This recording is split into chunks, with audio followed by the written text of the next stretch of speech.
Hey, PreSales Collective, it's your host, James Kaikis, and today I'm going to be joined by Toby Penn, Vice President of North America PreSales at Recorded Future. The topic of today's episode is the power of a positive team. Toby and I are going to discuss how you balance positivity and accountability within an organization. The last year and a half has been extremely tough, and managing teams within this environment has changed the way we approach the workplace. And so in today's episode, Toby and I are going to discuss the impact of positivity within an organization and how to keep teams motivated and engaged. We'll also talk about a negative culture and the impact that that has within an organization. Enjoy. Today's episode is sponsored by Proverity. In this highly competitive, ever-changing environment, it is key to show continuous value. Proverity Cloud does just that by providing the necessary collaboration, crucial data, and real-time insights throughout the customer lifecycle so that pre-sales teams can remain agile and can unlock sustainable revenue growth. For more information, visit proverity.com. Hey, Toby, welcome to the PreSales Podcast. How's it going today? It's going great, James. Thanks for having me. Thanks for being such a major supporter of PreSales Collective and the Leadership Collective. You guys are doing some really great things. It's been fun to be a part of it and see how it's grown and how you guys have expanded. It's really great for the community and promoting pre-sales in general. I appreciate that. And, we actually talked a little bit offline. You had an intimate cybersecurity group at one point in time. Is that correct? Yes, I did. We still connect every once in a while, but yeah, we do. What was the value of that for you? Yeah, it's really about building the trusted relationships. And a bunch of guys that I had talked with as one of the predominant security resellers, I'd talked with, my top partners weekly. And we ended up just having the same conversations I had the same conversations over and over again with all of them. As we built that trust, we started talking through different life cycles and structures and things like that. And I just ended up saying, well, why don't I stop having the same conversation 6 times? And why don't we all just get together in a room and leave our badges at the door? And we built up that trust within each other and still calling each other today about, hey, how do you do this? Or have you seen that? Or have you seen things over here?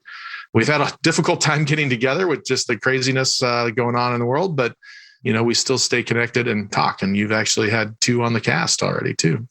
It just goes to show pre-sales professionals want to be collaborative. We're the type of people that when we're having that same conversation, we don't want to reinvent the wheel. So having those broader conversations, I love that you've done that. And again, thanks for being so involved in the PreSales Leadership Collective as well, and such a big supporter of what we're doing. So Toby, I have to ask, let's talk about you and your pre-sales journey. How did you stumble into pre-sales? Well, I had a boss once that said, always be selling. I had to sell my wife on me as an individual, right? It was love at first sight for me. It took her a little longer.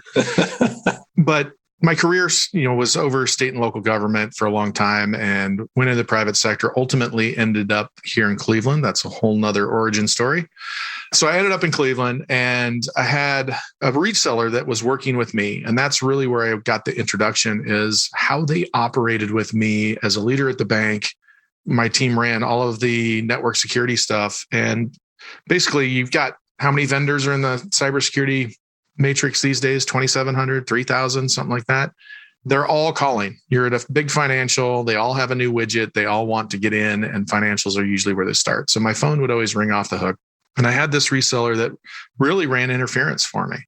And I said, if you're not working with them, then you're not working with me. And so he knew what my initiatives were. They knew what things I had priorities.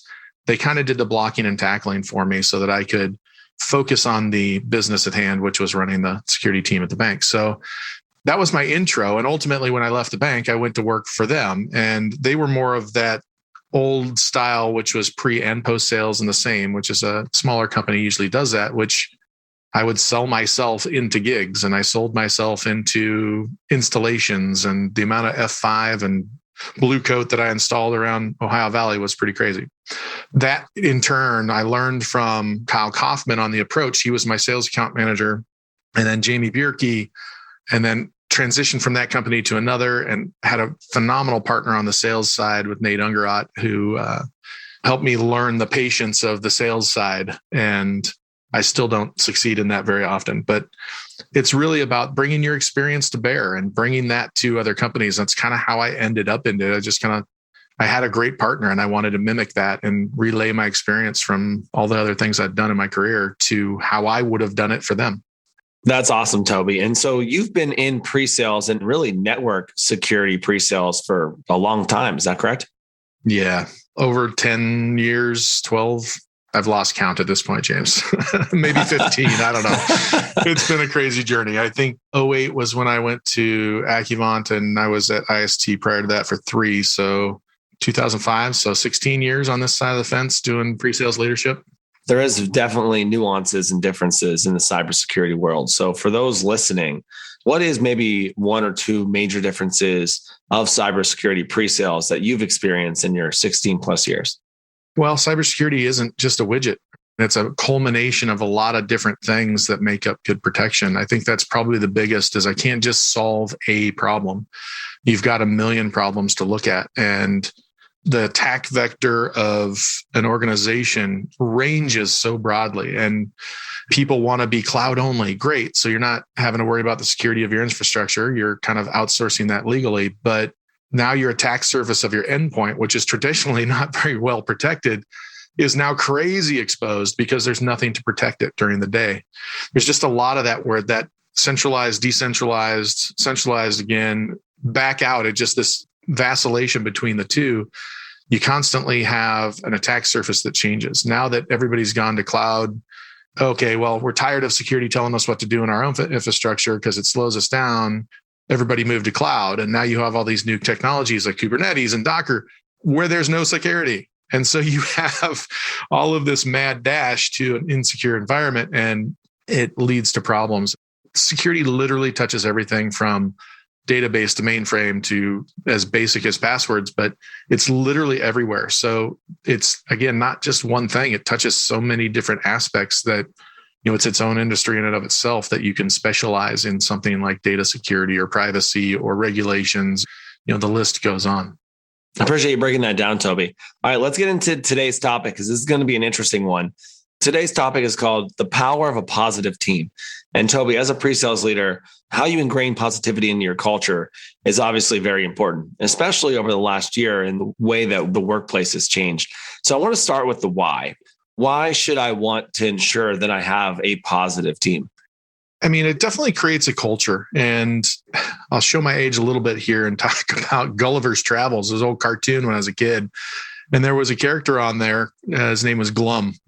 It'll never work. We'll never make it. I mean, he just never, ever did he get on board with something actually going to work. And that would spiral the whole situation of the cartoon until people really figured it out and dove through. But when you think of that negative energy or that negative piece on a team, your culture can really get into finger pointing in a big hurry and the lack of ownership and responsibility to do anything about it. But when you have a positive team, you create a different energy and you create a different vibe that creates this momentum of how do we help? How do we get things done? I don't know if you've ever gone anywhere and you walked in a room and went, yeah, no, and turned right away, right back around and went out, and vice versa. You've walked in and gone, yeah, the energy in this room is huge. Let's stay. This is awesome.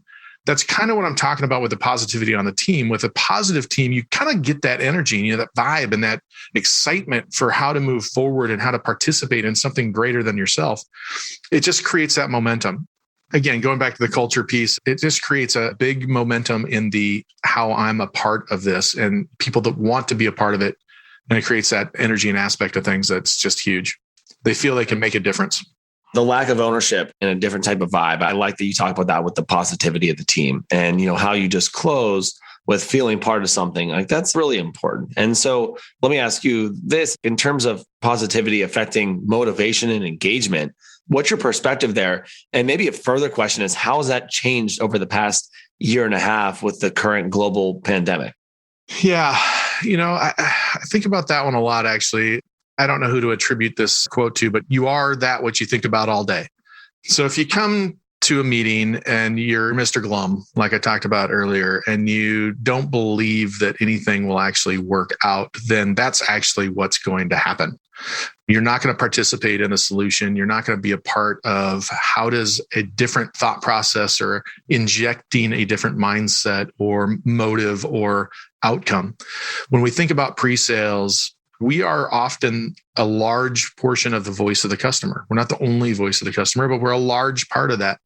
And if we come to that meeting so close-minded that we're not bringing that voice to the table, then we end up in a bad spot.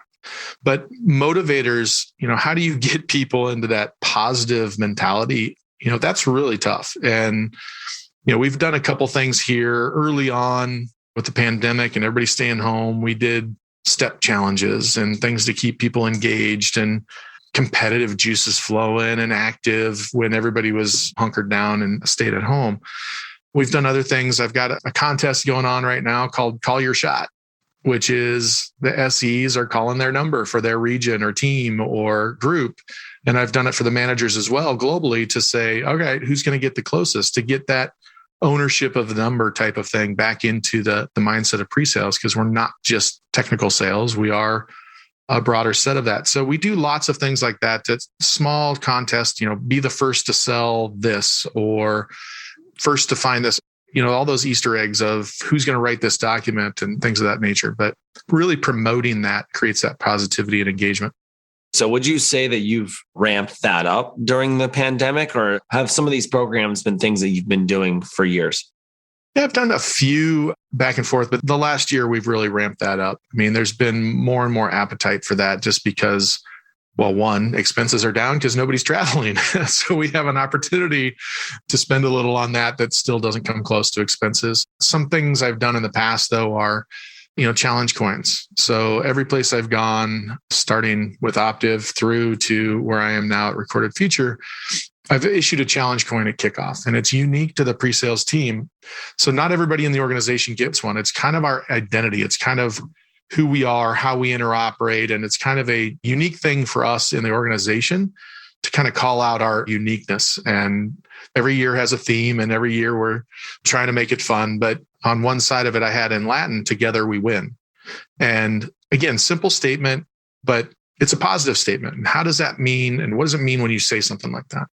That's powerful, Toby. And I really like your thought of that. Pre-sales professionals are the voice of the customer. And if you have that negativity or that closed mindset, what does that mean for that meeting? As a leader in general, I've always believed in the philosophy of addition by subtraction. And unfortunately, sometimes there have been members within my team or organization, even outside of tech, where we've had to essentially let a bad apple go because that negativity resonated within the organization. Have you ever been in a situation like that? That's a great one, James. I use this matrix called the Skills Wills Matrix. You can go onto that if anybody wants to join a pre-sales leadership collective meeting. People in the upper left are really that cancerous type of person. They're really, really skilled. They nail their number every single time. But if you're not careful and you don't address that, or you don't pull them to the other quadrant to where they're high will, high skill, it drags the rest of the team down. And it becomes a cancerous culture of, well, I don't have to do it if that person doesn't have to do it. And why are you holding me accountable if you're not holding them accountable? So yes, actually, there's been a few of those that I have let go, and they are top performers within the organization, but they don't feel that they have the same accountability, which is not the culture that I have on my team. And those are the people we have to encourage to find employment elsewhere. You bring up a really good point that I think a lot of leaders underestimate, and especially early leaders in their careers, that level of fairness and holding people accountable across the organization. You could be the best employee, the worst employee, but your credibility as a leader is making sure that you're treating everyone the same with the same process. And I think that's the toughest thing to do. And then that's where sometimes that negative energy comes into the organization. And, we talked about this a little bit before, Toby, is that sometimes in pre-sales, we do have a tendency of having some negativity toward our salespeople and having a little bit of a culture toward my sales rep's not that good. Our product doesn't do what it needs to do. Our price is too high, right? We have those types of things. And I will be the first to admit that I've been in that situation plenty of times. What do you do as a leader in those types of environments where the negativity might not necessarily be within the pre-sales team, but essentially it does weigh on our team and our performance at the end of the day? Especially on the product side, that's one that you get a lot in this business. Obviously, SaaS companies, you're moving fast, and you have an MVP, your minimal viable product, not best product, as I thought originally when I first moved over in software. But I'll credit John Gordon with this, and he's author of the Energy Bus, if anybody's interested in that. But it's adding the word yet at the back end of something, right? Yes, our product does not have that yet. And that kind of turns that statement around. It's not that it doesn't have it. That's the negative connotation, is it doesn't have it. But you add the word yet, because we know we're working on it. We know that things are going to happen. We know things are going to progress. And there's a vision of the future. And it's that vision of the future and that connectivity to the future that turns that statement around into a more positive aspect of things. So yeah, you know what? We haven't hit our quota yet. There has to be a belief that you can get there. If you don't ever think that you can get there in whatever it is, product, quota, etc., then guess what? You're probably going to negatively impact yourself and not do it and kind of be hamstringing yourself along the way because you weren't thinking positively that I can achieve this outcome. And if you do set goals, if you have a goal of 1,000% of quota, well, that's not a reasonable and achievable goal. But if you set a goal and you want to set a stretch goal, for instance, it's important to say that it's a stretch goal, that I would be happy at X% or Y% or whatever, but it would be phenomenal. If we want to stretch ourselves, if we want to achieve further, then we go to this goal over here. That would be true success. You have to be very clear on what that means so that people don't get to, well, 80's the new 100. And, it just doesn't ever work out that well, because I've been in that culture as well, where nobody made any money because they could never hit a goal. And that created a spiral effect and negativity in an organization. And it just was not a fun place to be. You have to make sure that there is an environment of achievement. I want to take a quick step back, Joe, because you talked about the word yet. One of the things my fiance and I have been talking about recently is the power of words and how words can be so powerful.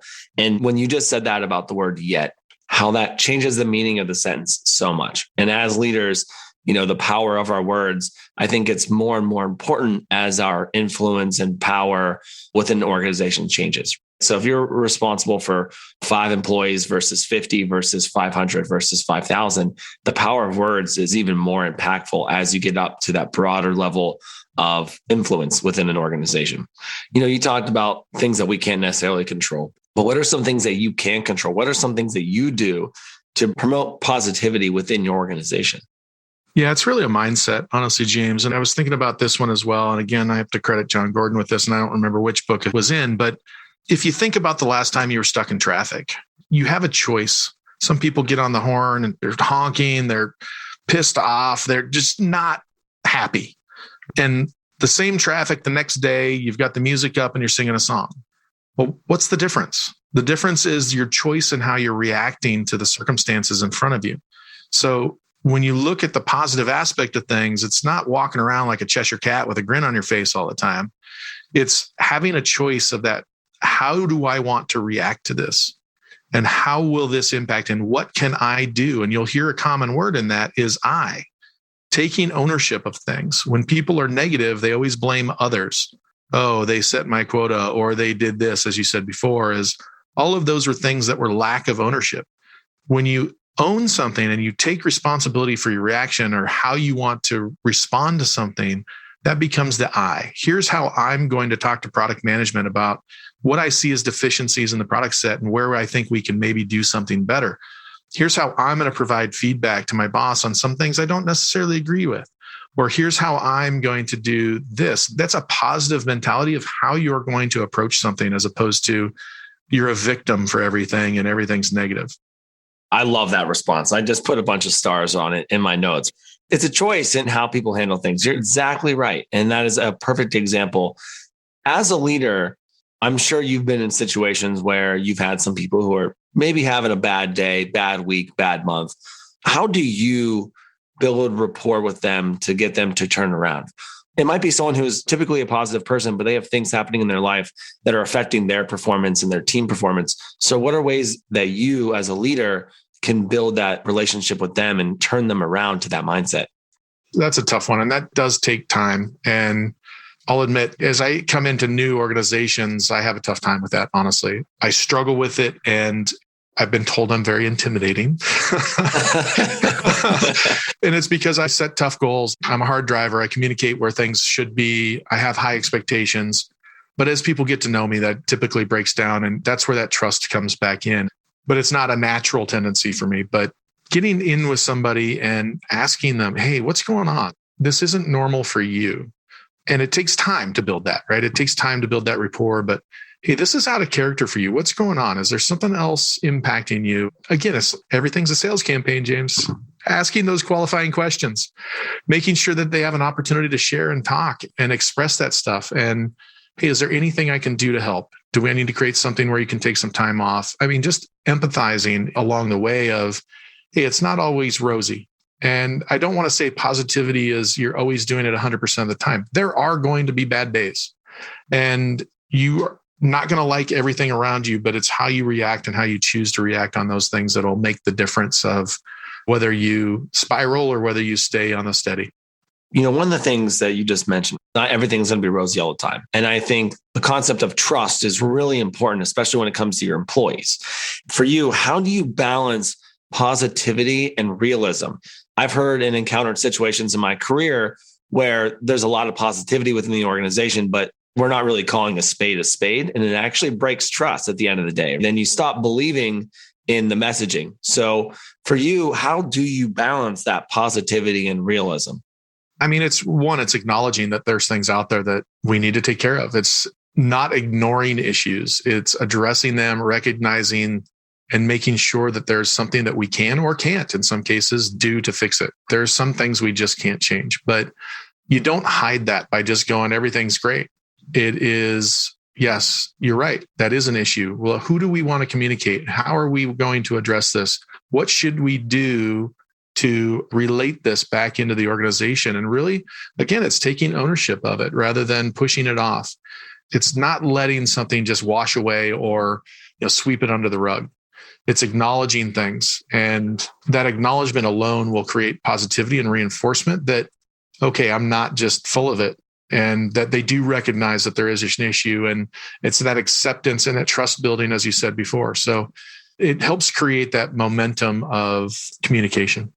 I really like what you've said there, Toby, because I think when you acknowledge that not everything is perfect, it shows that you're authentic. If you're able to call a spade and acknowledging that there's room to grow and room to improve, it does help your authenticity. And then people are really bought in. They understand that you're not always giving them the messaging of the organization, right? You're in the same boat as them.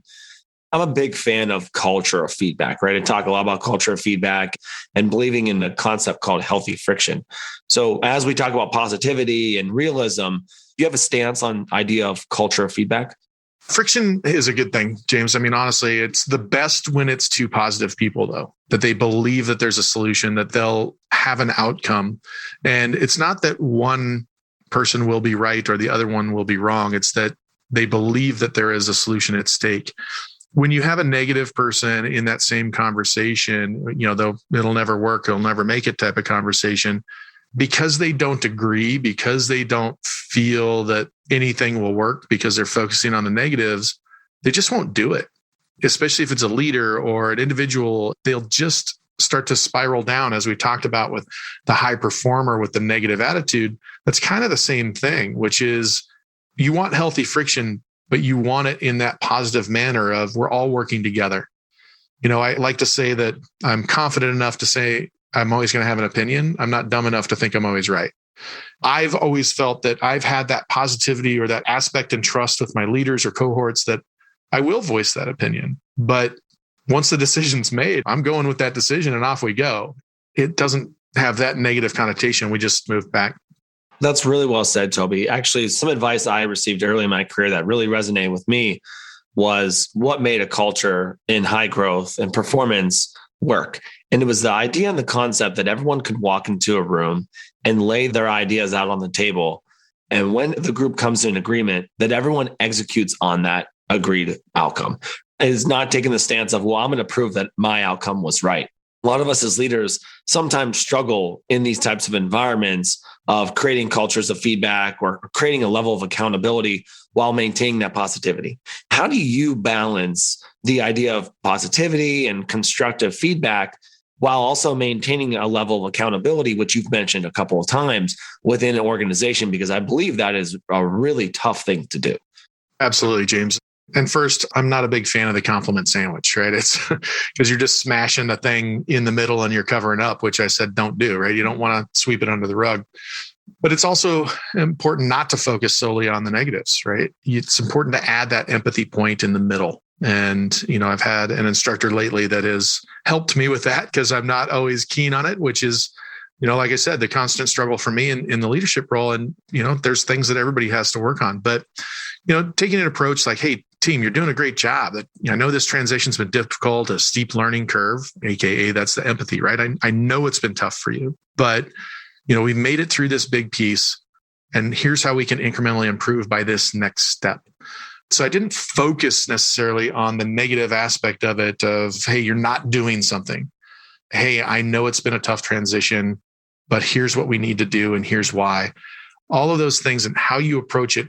It is a tough ride. There are a lot of things that we ask of our teammates and SEs within the field to go out and do every day. And as we saw from your graphic posted the other day, is we're talking to a lot of different constituents.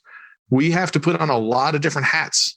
And to ask for that one more and the one more and the one more, we have to constantly address that in a way that they feel empowered to be able to go and be successful in doing that without it being a burden. Really well said, Toby. And the graphic you're mentioning is the pre-sales at the center of influence. One of the things we're talking about is how pre-sales really touches on not only all the internal departments, but all the external stakeholders and departments as well. And it can be a tough job and it can be exhausting at the end of the day, like you're mentioning, where you have to wear all these different hats. You have to have the voice of the customer at all times. And you also want to promote that positivity while balancing a personal life, professional life, and everything else that's happening. And so, Toby, there's probably a lot of people listening that are struggling with this concept of promoting positivity within their organizations. And personally, as a manager early in my career, I think I lacked this idea of positivity and realism. And so I think you've covered a lot of that, which I appreciate.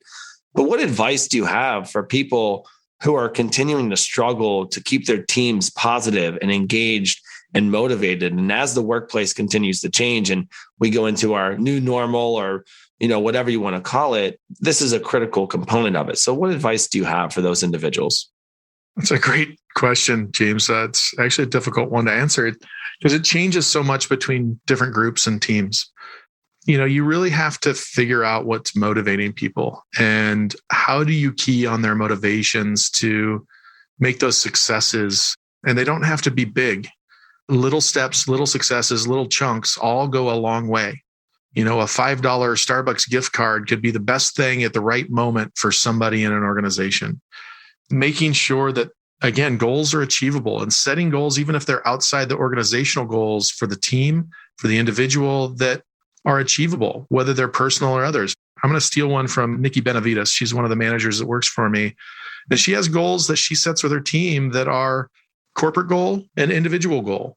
And then how do we track to get there? And then creating that personal growth and that I care about you and that positivity and that empathy with the struggle is real, I think is a big aspect of it. And, it's making sure that we incorporate things like that in our day-to-day. How do we make sure that we are recognizing the team, keeping track, weekly touches with your team, making sure that you're staying engaged, having those conversations, and constantly and clearly stating expectation. It's when people don't know what they're supposed to be doing or aren't sure of what it is or why is when things start to break down. And then people, just as a natural human tendency, will fall to a negative. And if you allow them to fall to the negative and the water cooler talk starts becoming negative, then you've started to lose the team. So making sure that you stay engaged in team calls and individual calls and check-ins. I mean, recently I've had wildfires in Australia, reaching out to the SEs out there. Hey, are you guys okay? Is things going all right? The news we see in India and reaching out to the team out in India and going, hey, are you okay? How is your family? Are you going to be doing everything? And just those little things. And that's just a little check-in creates a mentality and a positivity within that other person that allows them to want to do more. It wants them to be here, that they care, that you want to do something. And I keep saying you care. And that's part of what positivity brings is that connectedness within an organization and allowing you to have those positive outcomes. Toby, that was a fantastic response. I'm going to encourage everyone to go back and listen to that because that was fantastic advice. And I really appreciate you sharing your perspective today on creating a positive team. And again, appreciate all that you do as a supporter of PreSales Collective and our leadership collective as well. I appreciate it, James. Thanks, and keep up the good work. Thanks, Toby. See you next time. All right, PreSales Collective, I hope you enjoyed today's episode. I really appreciated Toby's perspective today because it's really great to hear how he approaches positivity within his team and within his organization. One of the things that really resonated with me was his comment around choice and how you handle situations.